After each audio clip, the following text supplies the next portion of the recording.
आपल्या हातातल्या स्मार्टफोनपासून ते आपण चालवतो त्या गाडीपर्यंत खरं तर आपल्या आजूबाजूच्या प्रत्येक वस्तूची सुरुवात कुठून होते? एका सामान्य दिसणाऱ्या खडकातून. पण मग त्या खडकातून एवढा मौल्यवान धातू बाहेर काढतात तरी कसा? आज आपण याच एका अविश्वसनीय प्रवासाचा शोध घेणार आहोत. चला तर मग सुरुवात करूया. हाच तर मूळ प्रश्न आहे, नाही का? आपल्या आजूबाजूची प्रत्येक आधुनिक वस्तू याच एका प्रक्रियेवर अवलंबून आहे. एका सामान्य मातीच्या ढेकळ्यासारखा दिसणाऱ्या खडकाचं रूपांतर चमकदार, शुद्ध धातूमध्ये होतं तरी कसं? हे फक्त विज्ञान नाही, तर एका मोठ्या औद्योगिक किमयेसारखं आहे.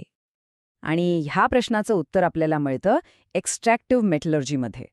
सोप्या भाषेत सांगायचं झालं तर हे खनिजांमधून धातू वेगळं करण्याचं शास्त्र आहे.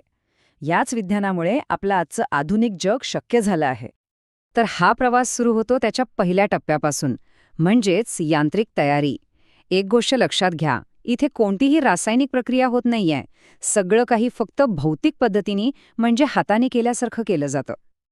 आणि या सगळ्या प्रक्रियेत एक विलन आहे, ज्याचं नाव आहे गँग. म्हणजे तो सगळा कचरा किंवा निरुपयोगी खडक जो आपल्या मौल्यवान खनिजामध्ये मिसळलेला असतो.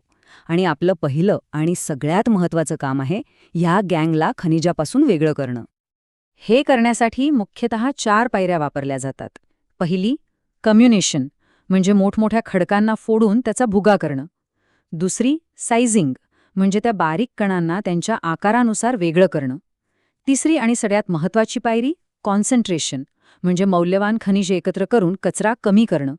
आणि शेवटची, डिवॉटरिंग, म्हणजे त्यातलं अतिरिक्त पाणी काढून टाकणं. हे सगळं म्हणजे जणू काय आपण औद्योगिक स्तरावर सोन्यासाठी माती चाळत आहोत. आता खरी गंमत तर इथे आहे की हे मौल्यवान खनिज त्या गँगपासून वेगळं करण्यासाठी किती हुशारीने वेगवेगळ्या युक्त्या वापरल्या जातात. काही खनिजं जड असल्यामुळे ती वजनानुसार वेगळी होतात. काही खनिजांना विशिष्ट रसायनं लावून फेसामध्ये तरंगायला लावलं जातं, तर काही खनिजं त्यांच्या चुंबकीय गुणधर्मांमुळे चक्क लोहचुंबकाला चिकटून वेगळी होतात. एकदा का आपण यांत्रिक पद्धतीने खनिजांना बऱ्यापैकी शुद्ध केलं की मग खरे रासायनिक लढाई सुरू होते. याच टप्प्यावर धातूंना त्यांच्या नैसर्गिक संयोगांमधून खऱ्या अर्थानं मुक्त केलं जातं. धातूंना मुक्त करण्यासाठी मुख्यतः 2 मार्ग आहेत.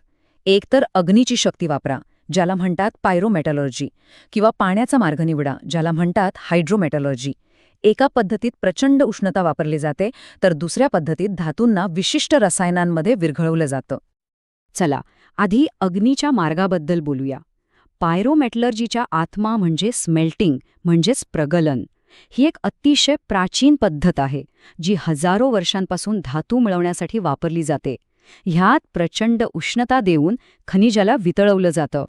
या प्रक्रियेत एक खूप महत्त्वाचा घटक टाकला जातो, तो म्हणजे फ्लक्स. हा फ्लक्स एका केमिकल क्लिनिंग एजंटसारखं काम करतो. भट्टीत टाकल्यावर तो सगळी अशुद्धी म्हणजेच गँग स्वतःकडे ओढून घेतो. आणि मग काय होतं, जेव्हा फ्लक्स आणि गँग एकत्र येतात तेव्हा स्लॅग नावाची एक वितळलेली मळी तयार होते. हा स्लॅग वितळलेल्या शुद्ध धातूपेक्षा हलका असतो, त्यामुळे तो अलगदपणे वर तरंगतो. मग त्याला सहजपणे बाजूला काढलं जातं आणि खाली उरतो तो आपला शुद्ध मौल्यवान धातू. आता वळूया दुसऱ्या मार्गाकडे, हायड्रोमेटलर्जी. इथे धातूला वितळवण्याऐवजी त्याला चक्क एका रासायनिक द्रावणात विरघळवलं जातं. हा पूर्णपणे वेगळाच दृष्टिकोन आहे. या प्रक्रियेचं नाव आहे लीचिंग. यात लिक्सिवियंट नावाचे खास रासायनिक द्रावक वापरला जातो.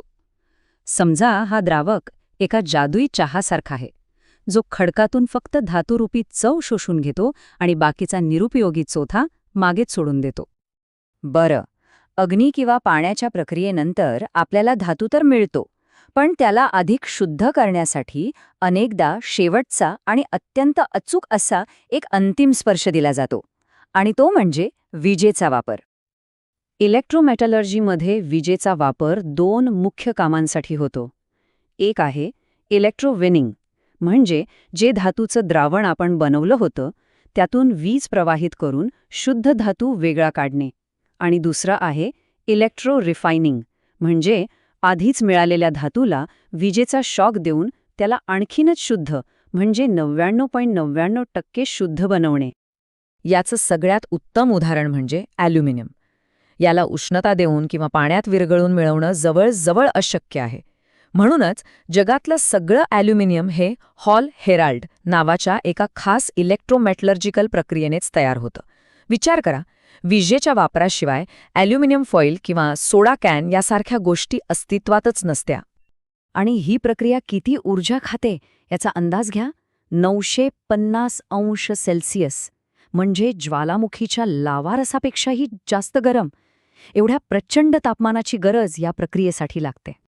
पण मग ह्या एवढ्या ऊर्जा केंद्रित पद्धतींना काही पर्याय आहे का? हो, नक्कीच आहे. बायोलिचिंग हा एक निसर्ग आधारित पर्याय आहे. यात धोकादायक रसायनांऐवजी निसर्गातले सूक्ष्मजीव म्हणजे छोटे छोटे बॅक्टेरिया धातू वेगळे करण्याचं काम करतात. हा मार्ग खूपच पर्यावरणपूरक आहे. पण एकच गोष्ट आहे, हे छोटे कामगार आपलं काम खूप हळू करतात. तर मग या विज्ञानाचं भविष्य काय आहे? चला पाहूया की मेटलर्जीची पुढची पिढी आपल्याला कुठे घेऊन जात आहे. आयोना मेटलर्जी हे एक असं अत्याधुनिक क्षेत्र आहे जिथे न आग लागते न पाणी. त्याऐवजी आयोनिक लिक्विड्ससारखे खास डिझाईन केलेले द्रावक वापरले जातात, जे सामान्य तापमानावरच धातूंना विरघळू शकतात. आणि या सगळ्या नव्या संशोधनामागे एकच अंतिम ध्येय आहे, जसे या अवतरणात म्हटलंय, एक अशी क्लोज्ड लूप प्रणाली तयार करणे जी अधिक कार्यक्षम असेल, कमीत कमी कचरा निर्माण करेल आणि पर्यावरणासाठी पूर्णपणे सुरक्षित असेल. तर मग शेवटचा आणि सगळ्यात महत्त्वाचा प्रश्न हा उरतो की जसजशी जगात धातूंची गरज वाढत जाईल तसतसं हे नवीन तंत्रज्ञान आपल्याला खऱ्या अर्थाने एक शाश्वत म्हणजे सस्टेनेबल अर्थव्यवस्था देऊ शकेल का? एक असं भविष्य जिथे आपण निसर्गाकडून वस्तू फक्त उसण्या देऊ, त्या कायमच्या हिसकावून घेणार नाही. याच विचारासोबत आज आपण इथेच थांबूया.